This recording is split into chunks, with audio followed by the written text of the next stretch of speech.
Hey, what's up guys? Kromatophor again, video number 5, okay?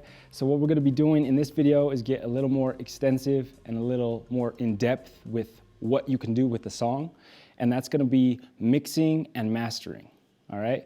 I'm gonna talk about some tools that you're gonna utilize for mixing and mastering, and I'm gonna talk about what they do and how they work. The first half of the video will be super simple, basic explanations, and then the second half of the video will get a little more in depth and we'll talk a little more defined. But believe it or not, time is short and I can't even begin to get close to talk about everything that mixing and mastering involves. So we're just gonna try to get the ball rolling for you so you can understand some things, and hopefully it makes it easier for you for your music at home or wherever you may be. Okay, so the 3 tools we'll be using for mixing and mastering, and the 3 tools that engineers like to use, are compressors, equalizers, and reverb, okay? In whatever you choose, but most of the time, compressors, equalizers, and reverberation, is used often in a song. It makes your song pop, makes your song change, it gives it dynamics. It all depends on what you want it to do, but let's take a look at it. So let's look at machine, if you will, and let's look at an equalizer first, okay? So what I'm gonna do is I'm gonna play the same part of my beat over and over just so we can hear it. And I'm gonna use an equalizer, okay? So there's plenty of different equalizers. This is definitely an advanced equalizer, okay? But what they do is they analyze your frequencies. So let me just push play and show you what that means.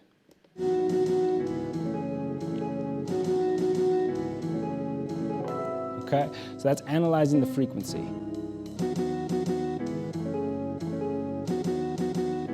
Okay, now that's just the frequency of my sample. It's not my bass, it's not anything else. Okay, now basically, super basic, all equalizers will do will be enhance or deduct, reduce your peaks and valleys, your frequencies.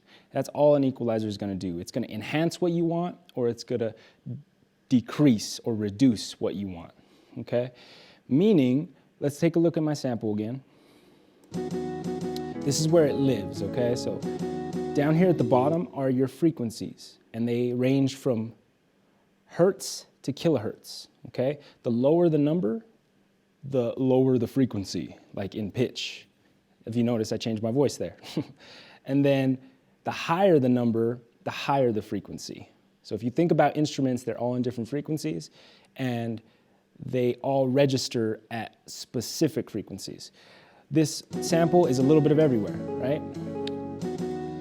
Once again, all I'm gonna do is enhance or reduce the volume, the gain, okay? So let's go ahead and go to the bass frequencies. And I'm gonna just enhance it. Okay, now I hope you can hear that at home, but there's like a more bass feel now. You can hear more of like a hum, a low the whole time. Now let's reduce it.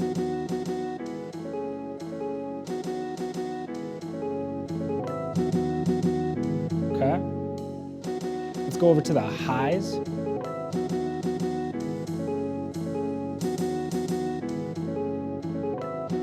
Okay, if you could listen to the hi-hats, the ride cymbal, all the drums, they really come out, okay? And my mids are kind of where the guitar sample really comes out, okay? But yes, so that's basically EQ in a nutshell. All it's doing is making your gain higher in volume or lower in volume.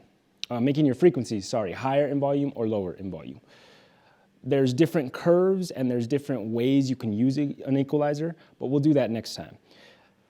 I'm gonna go ahead and move into a different program just to show you that it exists in other programs as well. So let's go over to GarageBand and open up a equalizer. So here's GarageBand, and right here is where you can put or assign your plugins, okay? I go over here to EQ, and you have a channel EQ or a single band. We'll just use channel. Channel meaning it's gonna be on one of your channels here, like my classic electric piano, that's a channel. And there's your EQ. I don't have any music set up for this GarageBand, but same thing. I'm enhancing, I'm reducing, okay? That's a lot. Those are big moves. Rule of thumb, when you're using EQ, kind of keep it small moves. By that, I mean, if you look at the gain there, it says -11. That's too big. Also, my band is really big. It's taking up a lot of space. You kind of want to make him tiny or smaller, okay? But just to show you, that's what it looks like in GarageBand. And then the other option that I want to show you guys is Soundation, the free program. So I'll go here to add an effect, and I'll do parametric EQ. Okay, and bam, looks very much like GarageBand did, and Machine for that matter. But you can enhance and you can reduce your frequencies. So it all depends on what you want to do with your music, okay? Like I said, first half of this video is going to be super simple explanations. I'm not going to get into it. Just know that's what an EQ does. Let's move to compression, okay? So I'm going to go back to Machine, and I'm going to play with a compressor now. So this is a compressor that I have. And what a compressor does is it simply compresses the audio signal, the frequency. So it'll smash it. It'll smash it down and either bring out some dynamics and bring out some volume, or it can just tame your peaks and make them cut off so that they're not clipping and they're not. And by clipping, I don't know if you remember in the last video how that meter was going in the red. A compressor will cut off those transients, those peaks, so that it doesn't do that if you use it correctly. So let me go ahead and push play, and now you're going to see my sample reacting on a compressor. Okay? So right now the compressor is not doing anything, but you see the frequency rolling right here. So that's my sound. That's what you're hearing. Okay? Now you have some knobs here, and I'm going to just real quickly basic. Threshold is going to be what the compressor reacts to, and it's a vertical kind of thing. So if I take it down, I'm going to start to touch that signal.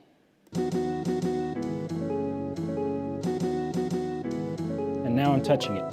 So if you look at this orange line right here, now it's reacting to my signal. So it's compressing my frequency, my signal, okay? And that's at the threshold of -18, okay? Now your attack knobs on compressors are how quick it touches all of your peaks, all of your transients. They're called transients. And that means these guys here, look at my mouse. All those peaks, all those pointy things, those are your transients. An attack is gonna touch those, and it's a speed thing. A slow attack or a fast attack. Attack is gonna touch those. If it's fast, it's gonna get on those transients really quickly. If it's slow, it's gonna kinda take a second to touch those transients. Okay? And you can probably see it. So this is like super slow attack. This is pretty much non-existent. But look at my orange line here. It isn't doing much. It's doing it to the main transient, so like the biggest bump. Now let me do a fast attack. And you'll see there's a lot more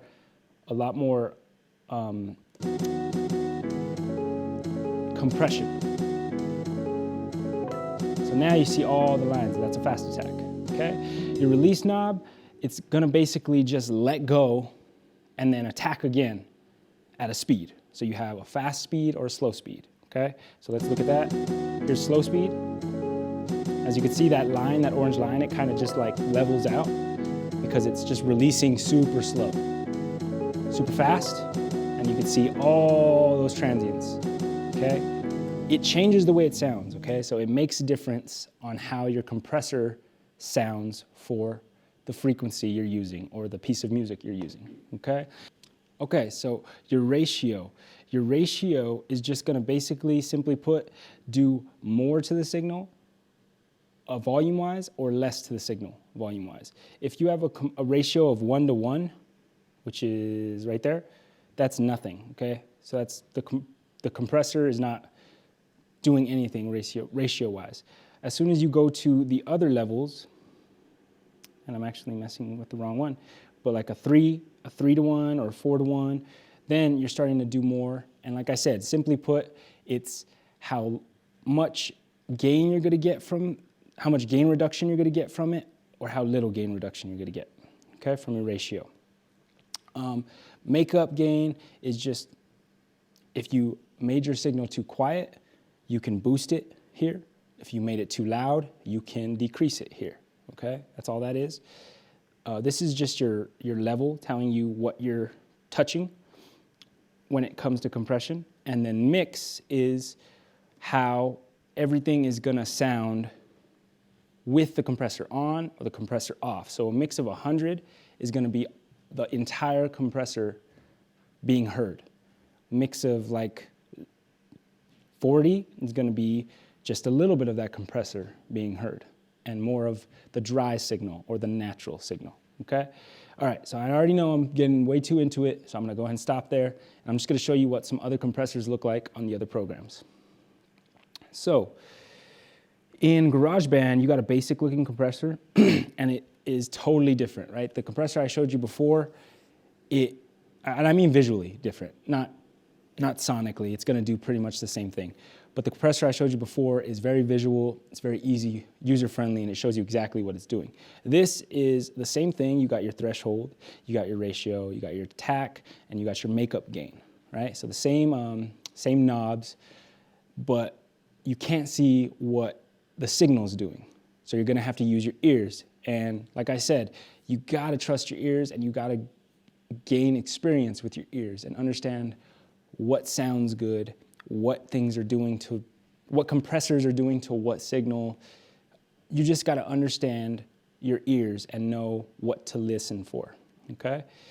Okay, so looking at the Soundation compressor, it has an analyzer. So I can see the signal. I'll push play really quickly on this little note I put, and you'll see the frequency. Okay, a little beep, then that little gray area right here, that was the frequency. Okay, same thing, you see the orange threshold line reacting, that's the compressor. You have attack, you have release, you have ratio, threshold, and output, which is the gain. How much do you want to enhance or how much do you want to reduce? Okay, makeup gain. Other than that, I think that's a good place to stop for compressors because there's plenty more things you can understand about them, and there's plenty of compressors to talk about. Let's talk about that last tool. So the last tool is going to be reverb, okay? Now reverb or reverberation is a emulation of a room, okay? So let's take, for example, a couple rooms. Let's take, for example, your bathroom, and then let's take, for example, a library room, right? Small library, whatever. If you're in your bathroom and you play an acoustic guitar, what's gonna happen? The acoustic guitar sound, the frequencies are gonna bounce off the walls, right? And you're gonna hear it pretty good. It might even be too much depending on your bathroom. If you're in a library and you're playing that acoustic guitar, the people across the library probably can't hear you, or they're gonna hear you very faintly because everything in that room is eating the frequencies. Back to reverb. Reverberation is simply that. You can pick a room, and you have rooms like cathedrals, and you have different types of reverbs, but you can pick a room and a room size, and then emulate the reverberation or the bouncing of the frequency. So whatever you're sending to it, you'll emulate, okay, is it a big room? It's gonna go ba, ba, ba, and you'll hear it. So let me just show you an example rather than using my voice. So here's a reverb, okay? I'm just gonna pick a stock reverb on Machine, and I'm gonna turn it off, play the sample. Okay, so that's without reverb. Now let's turn it on with reverb, 50%.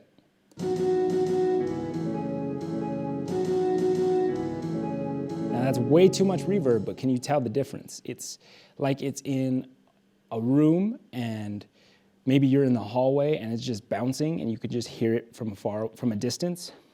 You don't want your reverb to sound this much unless you know what you're doing. Sound this intense unless you know what you're doing. But let's do little by little, I'll put it in.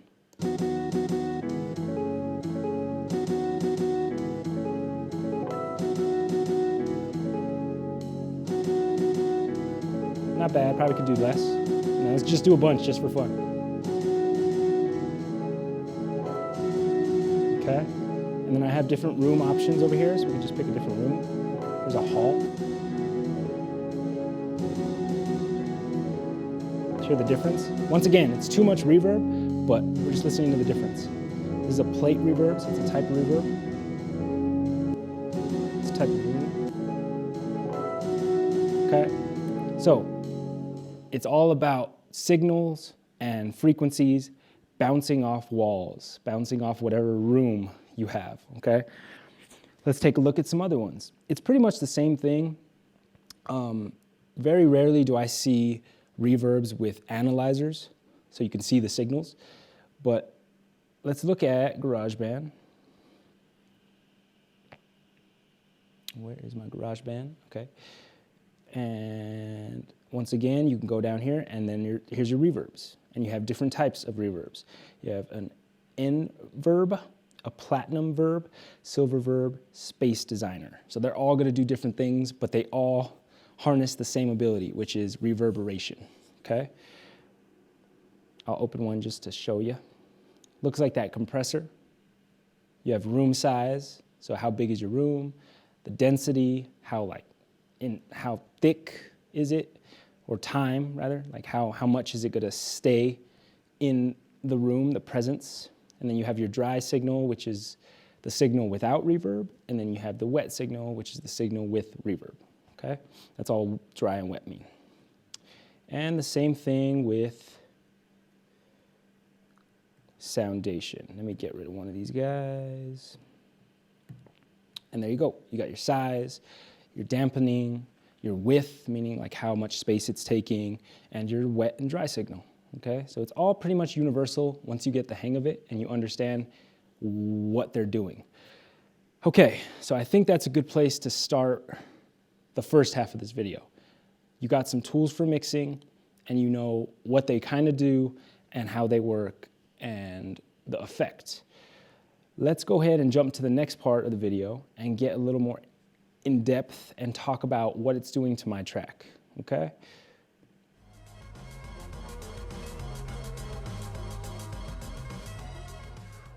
First thing you need to do when you're mixing and mastering, or when you're mixing, not even mastering, I apologize for that. First thing you need to do when you're mixing is make sure your levels are good. Now, what are levels? Levels are simply the amount of sound or the amount of gain that your instrument or your track has, okay?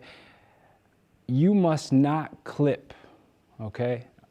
I'm gonna make sure we put that in bold letters right here. You must not clip.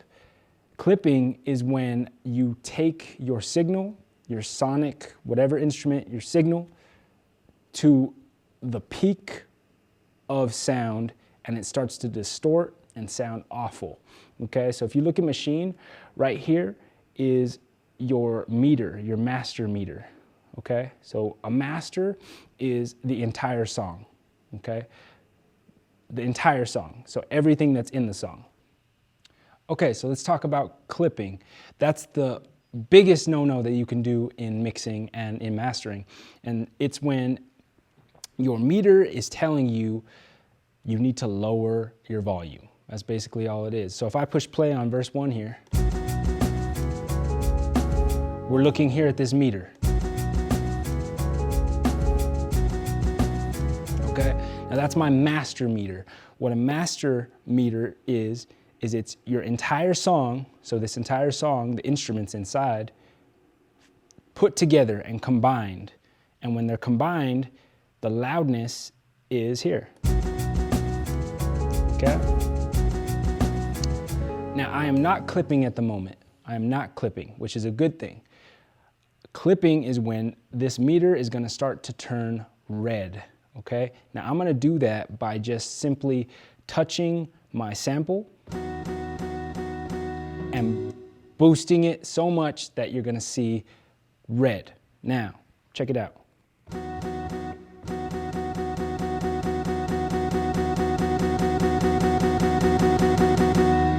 Okay, now we're clipping, right? I don't want to do too much of that because you guys don't need to be going deaf. That's the no-no. That's the big no-no. You don't want to be clipping. What that means is you're distorting your sound. Your sound is starting to lose its quality, its high definition, if you will. I'm gonna say something a lot in this video, and that is gain is perceived as better. So when I boost something, it's always gonna sound better. Trust me. Some of you guys right now at home, when I was doing that clipping exercise, you were listening to it and you were like, oh, it sounds better. It may sound a little better, but in reality, when you're clipping and things are getting red,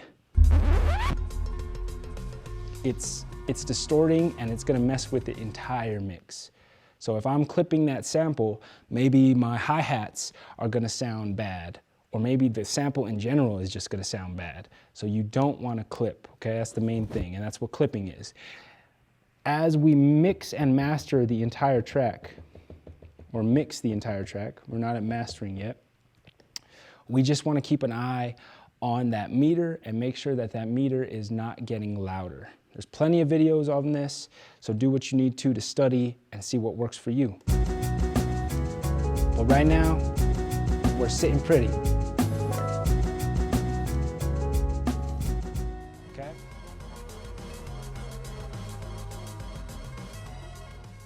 Music is taste, man. It's taste. It's all about what you think sounds good. Okay? What you think will work for the mix, what you think will work for the song. Sometimes you need to make small moves. Sometimes if your ears are trained and you know how to hear music, you need to make a big move just to bring out that essence, that vibe. It all depends. Don't let somebody tell you exactly how you need to mix and exactly how you need to master, including me. Because it changes. Every song's different, every instrument's different. Frequencies are the same, but how those frequencies combined are different. It's like different cakes, different pies. The ingredients are the same, but how you combine them makes something completely different depending, right? So with that said, I'm gonna push play on the bass, and then I'm just gonna look at my frequencies. Say I wanted the bass to have more some more meat. I wanted it to be more in your chest when you heard it.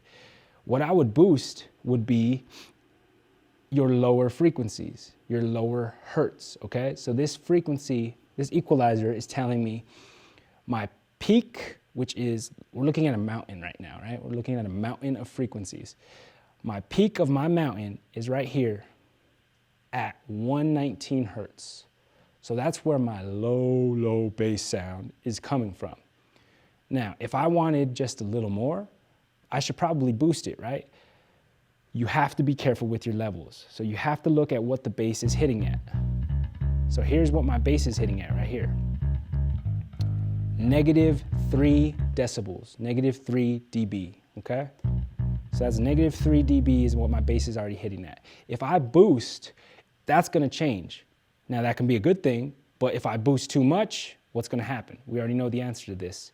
We're gonna clip. So we don't wanna clip. So let's go to 119. I'm just gonna boost so I can clip. I wanna do the no-no, okay?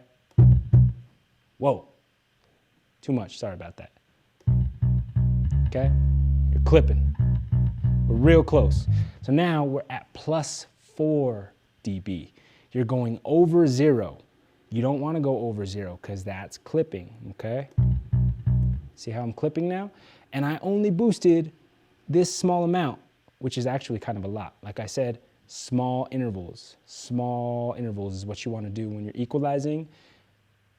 Small moves when you're doing most of your mixing. You want to do small moves and you want to build it. So that's +6 dB right here is what I did, okay? +6 dB. I know that's going to clip it because without anything, I'm at -4. Let me reset my meter here. I'm at -5 now. So I know I have, before I get to 0, I know I have 2-3 dB of gain. You don't even want to get close to 0. You don't want to be at 0.5. You don't want to be at 0.2. You want to be at like -2. So give it just maybe a dB or 2. Okay, so now we're at -3. We'll go back just right here. And I'm also going to change the shape of the equalizer. So I'm also going to make sure that I do everything I need to do to get that specific frequency. So as you can see, I changed it.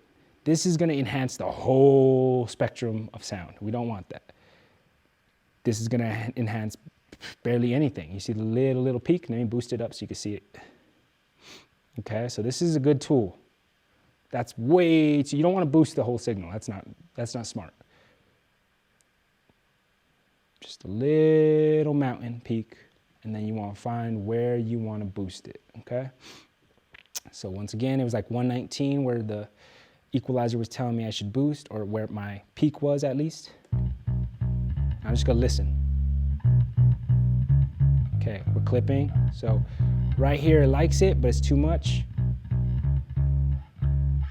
So right there, we'll just do 2 dB. Baby move, okay? Now, it might not be heard, but what I'm trying to tell you more than anything is how to boost. And then the opposite would be a cut, okay? So say I'm in the bass. I don't need treble frequencies too much. My bass guitar is in the low register of the frets, so it's way up here on the neck. I'm not playing treble notes. They're mostly bass low notes. So with that said, you would add another band right here, and you would find where you need to shave. And a lot of the times, what I like to do and what I see mixers do and engineers do is they add a high cut, meaning your high frequencies are going to get cut off because we're not using them. There's no, when you're using the bass guitar, okay, we're talking bass guitar, guys, you got to really understand that this is just bass guitar. We can get real into all the other instruments, but this is just bass guitar. So yes, this is a high cut. There's not much of a difference, is there? Why? Because look at my signal. If you look at my signal, we'll look at it over here because it's a little messy over here. There's nothing over here. There is nothing over here. So I'll cut all that off to save the mix so that the mix can have that for the other instruments that exist. The other instruments like hi-hats, tambourines, anything with timbre, anything with really, really high peaks, okay? But that's just another example, okay? So that's a high cut, or you can do the opposite. You can go ahead and see, I'm not even really touching it right now. So I'd want to do a little more. About right there, okay? So we still got these frequencies existing, and we got some of the high stuff that doesn't exist. And I can even make it cut a little more if I wanted to, okay? But you want to make small moves if you're boosting, and depending on what you need, maybe some more drastic moves when you're cutting. So in the last video, I told you that the guitar, the bass guitar string, when I was rubbing it with my fingers, it would go rah, and it would do like a quacking. I cut that out by just grabbing a band and then choosing my size that I needed, right? And finding wherever that frequency was. So when I listened to the bass, I was listening for that quacking. And I'm just gonna get rid of some of the bass so you guys can hear what I'm doing. See how it got muffly? Small moves. So I'm just scanning and figuring out what I don't want, if at all. I think the bass sounds fine, other than the quacking.